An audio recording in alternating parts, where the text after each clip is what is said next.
in the woods near me. I was scared. I was a scared guy trying to go pee.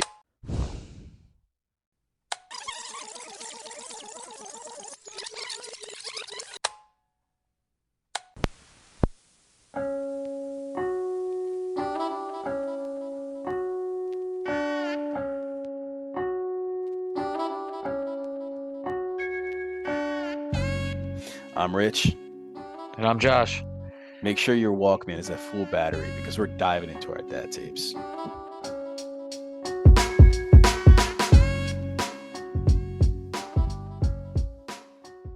Thanks for listening to tape 6 of the Dad Tapes. Let's get it.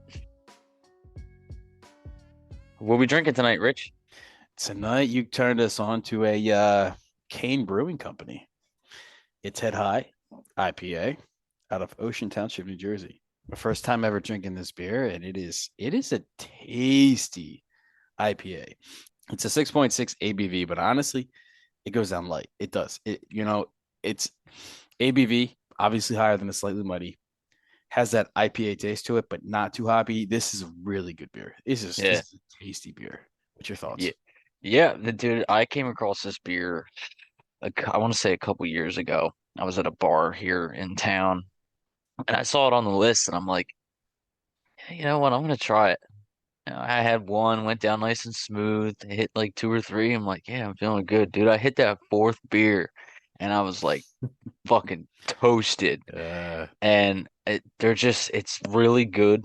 It's got a lot of flavor to it, a lot of citrus. It's dude, honestly, it's my favorite beer. Yeah, anytime I see it on the menu, I'm getting it. I don't care where I am. okay, I respect that. It's an anchor for you. Mm-hmm. So what's been up this week, man? Man, I'll tell you what, it's been a productive week. We today actually we just talked to a guy for some solar panels. Our solar panel with a brand new roof is going to cost us less than what our electricity bill does Well, per month, so that's great. And mostly just paying for the roof itself. The solar pays for itself, but the amount we'll be paying, the monthly amount we'll be paying is toward the roof, and it would kind of rival what it would cost to get the roof done from a third party contractor going through some roofers. So ultimately, can't complain one bit. Saving us some money, getting a new roof, finished all the mulch in the yard, getting ready to lay the seed down tomorrow. It's been a productive week, man. there you go. Kicked your ass in golf. No, you kicked Andrew's ass. Yo, Okay. dude, that first nine, that front nine, there was only a 3 par difference. I know we were cutting it That close, last man. nine, dude, that last nine, I got in my groove. I was feeling good, playing angry because those kids behind us, man. Fuck those guys. Playing angry because those kids behind us Oh, trying to hit us, almost hit you. Almost got hit dude. freaking driving the cart. It was intense, man. It was like battle royale with golf carts and golf balls. Nuts. It was crazy. Loved it. I got my groove on, man. I ended up 1 under par. That is I'm all for that, man. I got my groove, cheap course, cheap beer. You shoved your face with some wieners. You had two wieners at once. It was cheap wieners too, man. You paid some. They Yeah, were cheap wieners. You got it to be was sure, what type of wieners you're sticking in your mouth there, but you still did it. Kudos to you. dude, dude, I don't care. I was so like we got past that whole 10 and I was just like I was toasted, dude. I drank a little too much and well, actually, you know what? I didn't drink too much. I drank a healthy amount. I felt good. I was having fun. There you go. It was dude, that 1 P on the freaking fourth hole I took, man. That thing took forever. I was afraid I was gonna get hit. Remember that one? Dude, I was already feeling it at that time because I knew I had to drive home. So I was slinging it back early, waiting 45 minutes for a golf cart, slinging it back, man. I was just like, whoa, this is good. I had it going good. I was feeling good. By the fourth hole, I took, quite honestly, it felt like a 2 minute pee right in the woods. I heard golf balls flying in the woods near me. I was scared. I was a scared guy trying to go pee. It was It's, it was it was it it's was like traumatizing. it's like rounds whizzing by your head in fucking Warzone. Yeah, exactly. Oh, good Mm. grief, man. But Oh shit. how about you, man? How was your week? Not bad, man. Just working, chilling, that's about it. Nothing crazy. Staying busy? Yeah, man. It's this time of year with these landscapers is fucking insane. Dude, I know. It's like every time you turn around, you think you have like 5 minutes to just chill out. Mm-hmm. And as soon as you turn around, boom, there's like 4 or 5 people coming back in through the gate. It's like, fuck. But other than that, same shit. I mean, I didn't really do anything different this week. It was all the same. Just work, hanging out at home. But I got you. so I got Eddie this weekend. There you go. What do you got planned? Well, we were gonna go to the zoo on Saturday. Saturday's looking kind of poopy for weather, so we me and a high school friend and her sister, they're twins. We're all meeting up with the kids. Gonna gonna go to Smithville, walk around the village, let them have some fun. Okay. So come back, have some pizza, let them play. Is this the first weekend Addie's gonna not have Hallie there? Kind of, yeah. You have to do what you have to do, man. You're dead. Yeah, man. Like everybody says, you gotta buck up and deal with it. No, I'm just kidding. Pull yourself up by the bootstrap there, young buck. Fucking old heads, bro. Shit.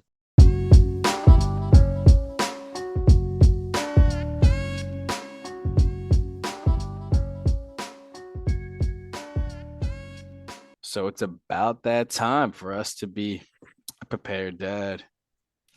And by being a prepared dad, we have our Be Prepared, a practical handbook for new dads. Tonight, we are celebrating our baby being 1 month. Congrats to the listeners we have. And to celebrate our baby being 1 month, we decided to go with the first month slump. That doesn't sound like much of a celebration to me. Hey man, hopefully we get over our first month slump. I don't know if you'll Hopefully ever get over it. I don't know. You'll still always try to catch up on sleep. You'll always try to catch up on everything. it's yeah. Dude, my kid's 5 and I'm still catching up on sleep. And I'm catching up on sleep when I don't even have her. Shit. So we all know what it's like, for those listening who do have children, we all know what it's like those first couple weeks after you bring home your baby.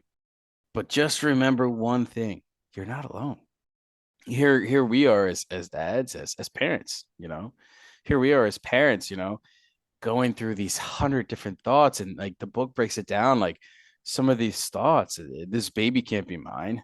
I'll drop the baby and she'll break, and that's a real fear. That's a real fear. You know, It is, man. It my really life as is. I knew it is over. Yeah, and the one thing that, a lot of parents think is they sit there and, say, I can't handle this responsibility. Hmm. It's, listen, the first few months they can be rough. Once you get past the parts that are struggling, it's it's a lot of fun, man. It is. And to see your kid happy, to see them laugh, have fun, get along with other kids and friends and make new friends and find new hobbies and stuff like Yeah. that. When they get older, it makes you feel good because you did good. Another kind of thing that kind of goes hand in hand with that can't handle responsibility is we often feel like there's not, how am I going to be able to care for this baby? I don't know how to nurture somebody. I don't know how to, I don't have a nurturing bone in my body. Yeah. You're wrong. It comes naturally. It really does. Yeah, for instance, like with a shout out to my dad, we haven't talked about him at all, but he's just like me. He's worked in construction and most of his life. He's always been, he's He's a man's man. hardworking. Yeah, he's a man's man. But he's a strong individual. Hmm. And to see him melt when, he's the first time that he held Addison and he just goosed. Yeah. It was like every bone in his body relaxed. And it was just, it makes you think like, oh, he was the same way with us when we were kids. Hmm. And lo and behold, to all of our listeners, I'm not an only child. I have a younger sister, but and to see them do that with your child, it's just it's so fucking awesome to see. It's life altering. Yeah. I'm not gonna sit here and say, it can fix everything.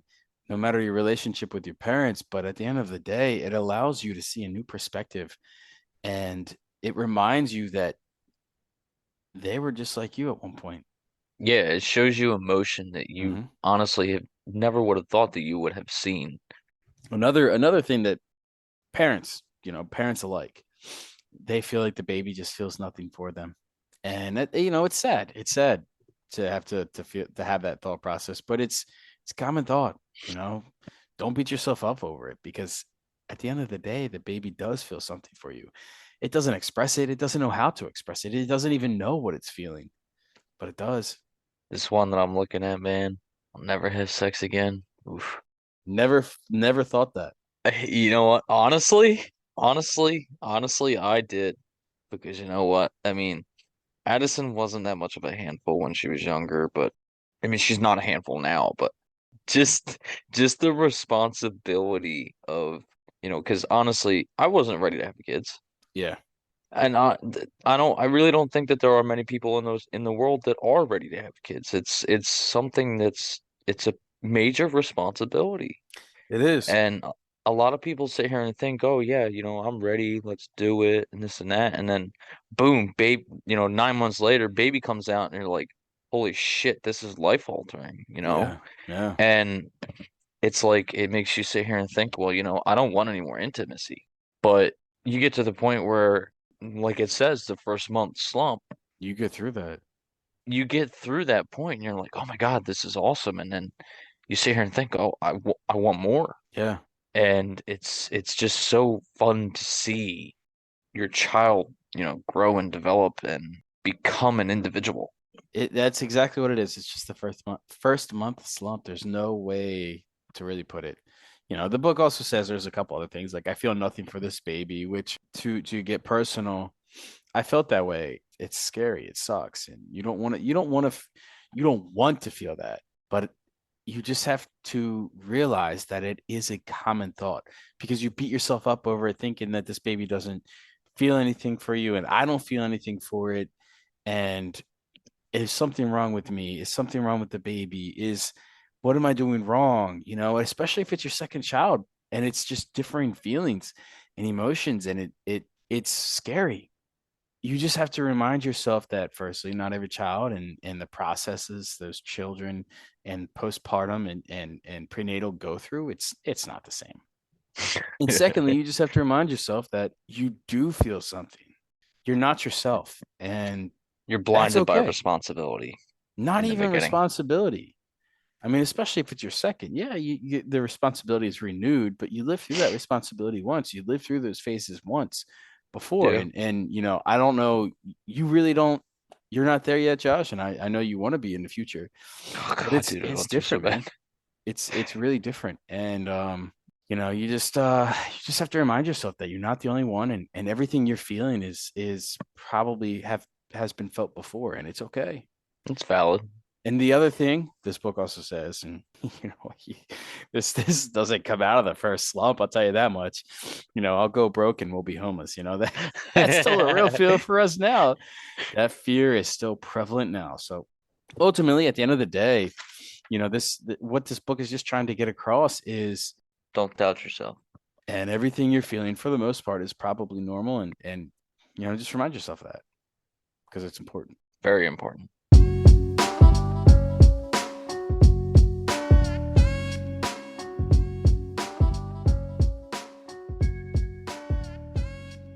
So tonight our topic is daddy daycare. The focus of where we're coming at from this is just honestly the perspective of stay-at-home parenting.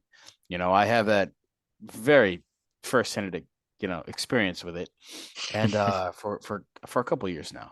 We just want to discuss the difficulties and benefits, and quite honestly, how it's just a transforming dynamic in families. Well, it's not just families, it's society as well.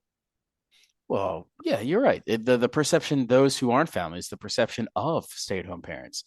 It's everyone that I tell, at least to my face, they're like, "Oh, wow, that's so cool." I rarely have ever been confronted with the somebody's reaction being like, "Oh, really?" Stay-at-home parenting. The difficulties and the benefits of being a stay-at-home parent. what it's like to be a stay-at-home dad in the eyes of society. Becoming a stay-at-home dad or the primary caregiver of your ch children is either done by choice or by circumstances, with the former being a byproduct of the latter. From 1989 to 2016, the number of stay-at-home dads has have more than doubled from 3% to 7%.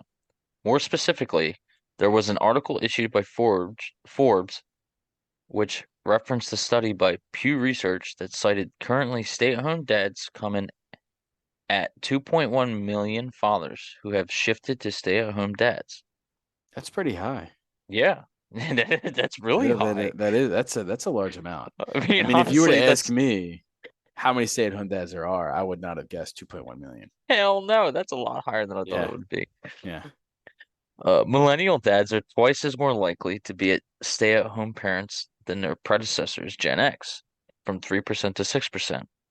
The shift is also seeing a lot of fathers work from home, and working from home to accommodate being at home with their children, especially in this post-pandemic lifestyle, with a growth from 6% in 1989, the year I was born, to 24% in 2016.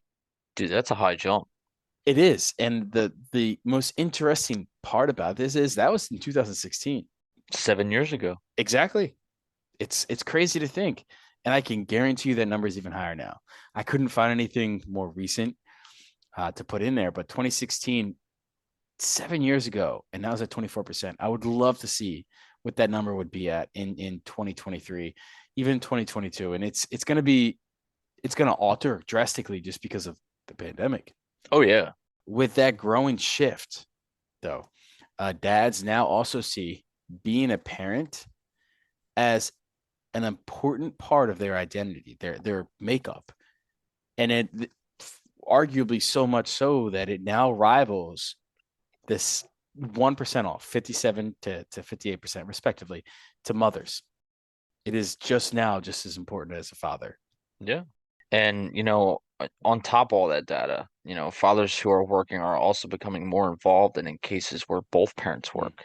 They're primary caregiver of the children or child or children in the relationship, with that number being 32% compared to 26% in 2002.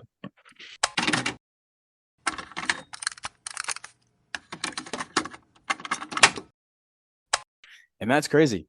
I know. I mean, again, it just goes to show that I think our generation, specifically in Gen Z, we are becoming more involved parents. We see it as a priority and clearly part of our identity. We're making it more of a point to be more inclusive to our kids with our time rather than exclusive to ourselves with our time. So, just a question for a fixed time of your weeks, you are the only person there to give care for your child. Besides the negatives of not always having her around and everything that encompasses and having your family unit together, how hard does it make your relationship from going to a full-time parent to a parent who doesn't have her on the days that you don't have her? How does that influence your relationship with her? All right, so honestly, like you were saying with the build up, you know, like for instance this week I pick her up tomorrow, Mm-hmm. come like Monday, knowing the week that I'm gonna be, the week following to me picking her up, it's a good week for me. I get really excited. I try and sit here and plan whatever we're gonna do for the weekend and stuff like that. We're gonna, we always have fun. Yeah. And the weekend is great. Majority of the time, yeah, there is some days where it's a little rough, but the only thing that really gets me is the fact that like the decline. The build up for the week is great. I get excited. I'm gonna pick her up. We're gonna have all this fun. We're gonna spend time together. I don't look at it as if we're, I'm watching her or, I have her for the Yeah. weekend. No, it's I get to hang out with my daughter. I get to spend time with my daughter. I get to know my daughter more, learn things. We discuss school and talk about how her week was and what she learned and things like that. And then the Sundays hit. And when the Mm. Sunday hits, it gets a little depressing, but I try not to psych myself out. I get to the point where like the Sundays start to kind of trickle down and I get a little depressed. I mean, the only thing that's really hard on me is the ride home. Mm. It sucks, man. And I'm sorry you had to go through that. It's probably the toughest thing you have to do as a man and as a person and as a father. Um, you mentioned your ex-wife, and I know your previous relationship and how it worked, the structure, all of that. With her being at home, she was a stay-at-home parent. You have that experience of your wife being that stay-at-home parent, which is clearly not only not only a trending thing downward for the mom to be at home. It's still the majority. Don't get me wrong, but Yeah. it's still a trending thing. It's a dying thing because I'm going to be bold and advantageous when I say this. Most parents don't have the privilege to have a parent be a stay-at-home parent. So that being your experience, what are your expectations of a stay-at-home parent? And with that past experience, what would you change in the at-home and working parent dynamic? Honestly, um, you know, one thing that I cannot stress enough is, being a stay-at-home parent, in my opinion, is I don't foresee you having to sit here and have a checklist of all the things you have to get done in the day, as well Mhm. as take care of the kids. Don't sit here and think that you have to be that one that has to get dinner done or has to, vacuum and do all the laundry and this and that. Yes, I get, sometimes you have to do those things. It's Mhm. just it's an everyday thing. Just the purpose of that person being at home with your child or our child, I should say, and spending time with them, that's the most important part to me. Yeah. I don't care if, I come home, like, oh, I didn't get to do the laundry. No big deal. Yeah. I don't care. What does it take? 5 seconds to throw everything in and start the washer? It's not something that you have to get done in the day. It's something that can be done, together at the end of the day when I get home Yeah. or, the time spent together when that providing parent comes home from work, whether it's a man or a woman, even though you guys aren't going out and doing anything and spending time together like that, just doing small things like that, you're together. I mean, you're still enjoying a time with your significant other. Yeah. One thing I do want to ask you is like, I know that the societal norm is for the man to be the Mhm. provider of the family and the woman to be the stay-at-home mom. Does it make you feel some type of way being a stay-at-home dad compared to a working dad and not having that responsibility? You know what? I'm going to answer that by saying yes. Yes, it makes me feel some type of way. It makes me proud. Okay. I know that I can work and I've done that. I've been the working dad. I was the breadwinner. Yeah. So at the end of the day, I know I could do all that. The proudness you feel for being able to provide, it honestly, unless you've done both, it really pales in comparison to the way you feel so fulfilled by spending your time with your kids. I am sorry, but there is no amount of money I could bring home to make me feel as proud of myself and of my children and the things I'm doing for them as that moment. And that's just my prerogative. It's my perspective. Yeah. It's my experience. It's my journey. I guess ultimately it comes down to an individual's approach to life and their perspective of life. And I just always wanted something deeper. So to answer your question, yes, I do feel some type of way. And I just don't think it's the answer most people would be expecting. For me, knowing you all of my life, I know that you have always been a working man yourself. Mhm. You've had multiple jobs. How does it feel to be a stay-at-home father to two children, not having a moving lifestyle like you've had before? It's certainly a shift, man. It's a shift. Like I said, I was working pretty frequently up until the pandemic. And in 2020, obviously, my working conditions altered and I was working from home. And that, quite honestly, that was one of the most trying times of my working life. I've been in positions, where I've worked three jobs at one time. Yeah. So that working from home with a child, because we only had Declan at that time, working from home with a child, trying to maintain a relationship with a world pandemic going on, that was the most, and it was just one job. So that being said, and to reinforce what I said earlier, it's just a rewarding feeling being that stay-at-home dad. And you just have to think on your feet as a stay-at-home parent. You have to be able to flex your schedule. You have to be able to, you know, one moment do this, and then hey, guess what? It's freaking lunchtime because these kids just they're hungry at 10:45 already. And for me, coming from the my career, which was real estate, and being a self-employed contractor, that's how, my schedule was always makeshift.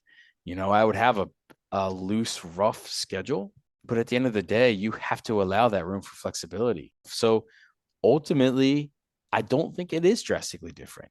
I don't think it feels much different because although I don't see it as a job, you're still doing the steps that you would almost do to allow yourself that flexibility. At least in my case, in my experience.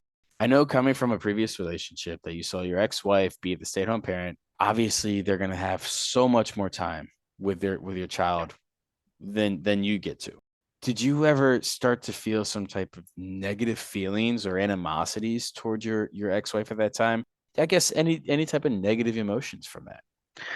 Um, I can tell you this that I did feel a lot of jealousy. Um, Okay. there were a lot of times that, I worked 5 days a week. Hmm. I worked 10-hour days. I didn't get home until 6 o'clock at night. I was an hour away from home. I missed a lot of the major steps in my daughter growing. And I know that yes, coming home and seeing her do that and getting to see it firsthand it's still a good thing for me to be able to see stuff like that. But for instance, with her first words and her walking and stuff like that, I didn't get to cherish those immediate moments. Mm, yeah. I guess, to answer your question, yeah, I did get very, very jealous at a lot of things because I did get to miss some major key points in my daughter growing up.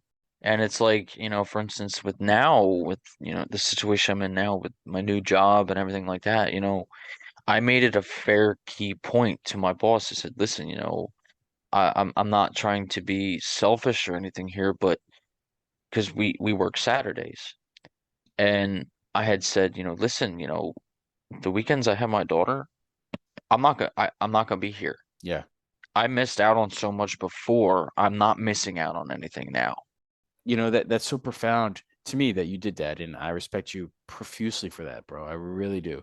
I think at the end of the day, it's probably one of the best things you could have done, Hmm. shifting from one job to the next. And you know, kudos to you for that, bro. It's important. It's important to set those boundaries.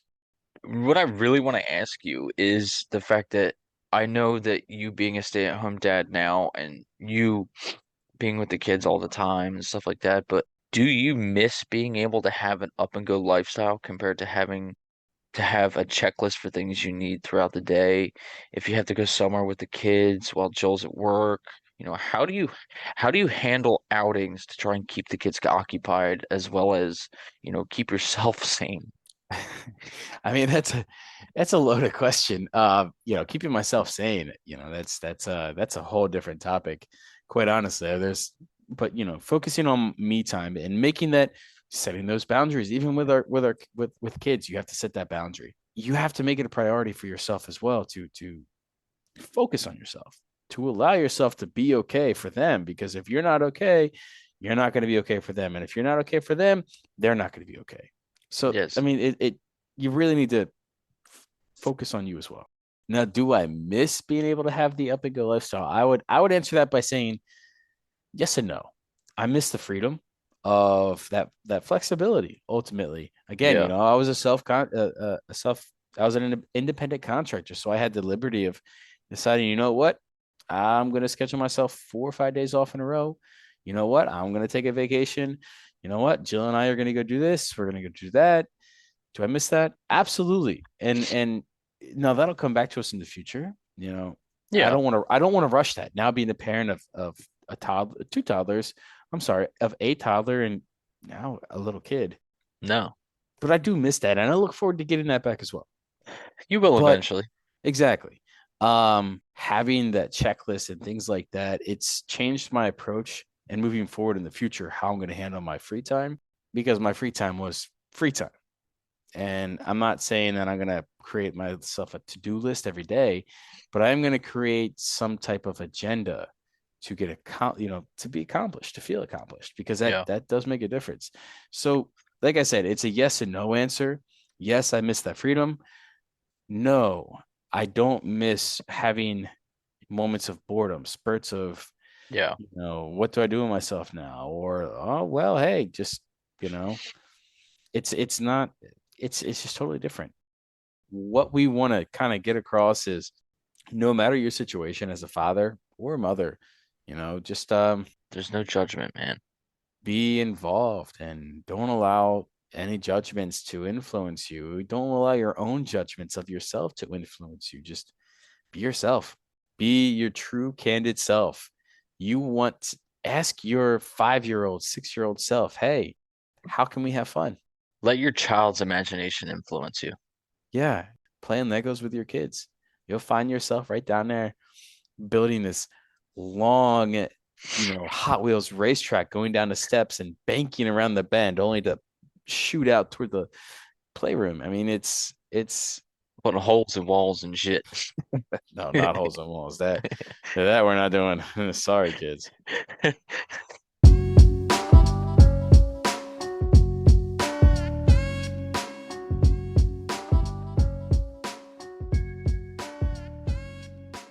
Dear Internet, Me dead. what do you got for us tonight, bro? All right, so I'm gonna start it off with they're all anonymous, mind you. It says, "Today I finally found someone who liked me and wanted to kiss me.